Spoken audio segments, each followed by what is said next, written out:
আজকে চলে এসেছি শিলিগুড়ির বেঙ্গল সাফারিতে। আমরা কীভাবে পৌঁছালাম জানাবো।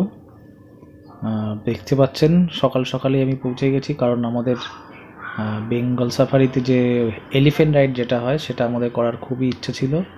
ওই জন্য খুব ভোর ভোর আমি বেঙ্গল সাফারিতে পৌঁছে গেছি। কিভাবে পৌঁছালাম, আপনারা শিলিগুড়ির বাস স্ট্যান্ড থেকেও যেগুলো বাসগুলো কালিম্পং যাচ্ছে সেই বাসে চড়ে একদম বেঙ্গল সাফারির গেটের সামনে নামতে পারেন, অথবা পানি ট্যাঙ্কি যে মোড় আছে সেই পানি ট্যাঙ্কি মোড় থেকেও কিন্তু অনেক গাড়ি ছাড়ে। এছাড়া অটো এবং টোটো রিজার্ভ করেও কিন্তু এখানে আসা যায়। দেখো কি যেহেতু হাতে সময় ছিল ওই জন্যে এখানকার যে লাঞ্চ করার যে জায়গাটা আছে অর্থাৎ ক্যান্টিনটা, সেখানে আমি চলে গেলাম। আচ্ছা, প্রথমেই দেখিয়ে নেবো আজকে আমরা কিভাবে এলিফ্যান্ট সাফারিটা করেছি।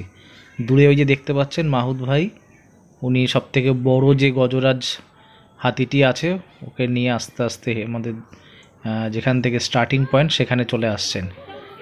হাতিটি স্টার্টিং পয়েন্টে চলে এসছে। এখানে ওর পিঠের যেগুলো ক্যারি করার যে সামগ্রীগুলো আছে ওগুলো এখন সেট করা হবে।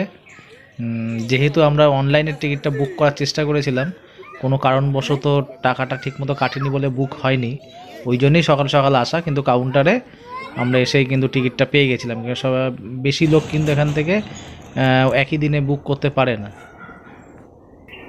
ইতিমধ্যে আমরা হাতির পিঠে চেপে বসেছি এবং সে তার মতো পথ দিয়ে এগিয়ে চলেছে। মাহুদ ভাই ওকে কীভাবে যেন গাইড করছিল, ওদের একটা সাংঘাতিক ভাষা আছে। এবং উপরে উঠে বুঝতেই পারছেন আমাকে দেখে সাংঘাতিক প্রথম ভয় করছিল, কারণ কখন কি করে বসে এবং এত বড় একটা শরীরের উপরে আমরা বসে আছি। তবে তার কোনো হেলদোল নেই, সে তার মতোই জঙ্গলের পথ বেয়ে বেয়ে এদিক ওদিক। তবে হাতির পিঠে উঠে আমাদের বেশ রোমাঞ্চ একটা লাগছিল। সঙ্গে আমাদের যে কো প্যাসেঞ্জার ছিল তারা তো একেবারেই চুপ করেছিল, কোনো কথাই বলছিল না। মানে আমাদের থেকেও হয়তো তাদের একটু ভয়ানক খারাপ অবস্থা তো মনের মধ্যে চলছিল। তবে আমার ওয়াইফ হাসি খুশি ছিল, সে বেশ এনজয় করছিল। একটা কথা, একই দিনে 12 জন বুকিং হয়, তারপরে আর বুকিং নিত না। তবে রিসেন্ট এখন 2025-এ কী নিয়ম আছে আমি জানি না, এটা অনলাইনে দেখলেই বোঝা যাবে। কারণ হাতিগুলোকে নিয়ে আসে এবং ওই সন্ধ্যাবেলাটাই রাইড করে, আবার সন্ধ্যা হওয়ার পরপরই আবার বন্ধ করে দেয়। এবং হাতির পিঠে চড়ার জন্য ওখানে দেখছেন একটা স্ট্যান্ড মতো করা আছে।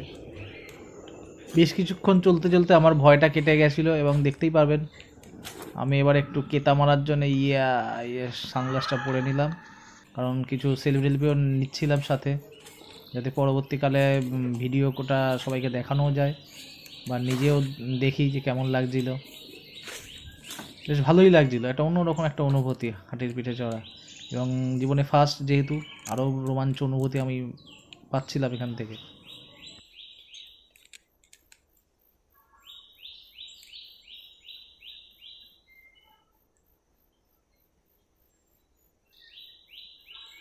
Hai.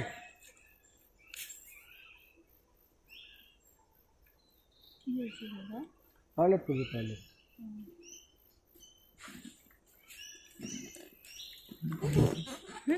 Gন্ধ এলো না?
মোবাইলটা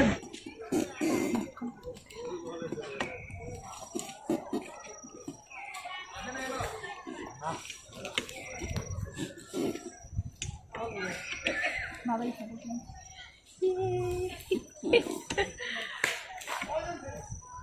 এই হ্যান্ডেলটা উঠাবে না নাকি তাহলে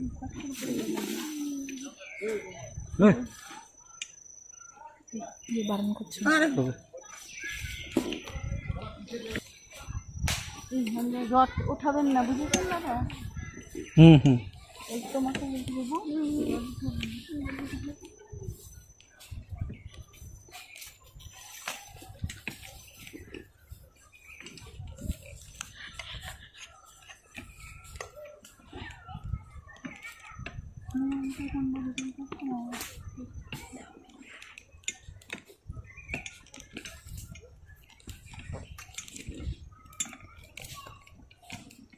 হাতে কোনোটা দিয়ে রেখেছি কোনোটা চাপা লাগে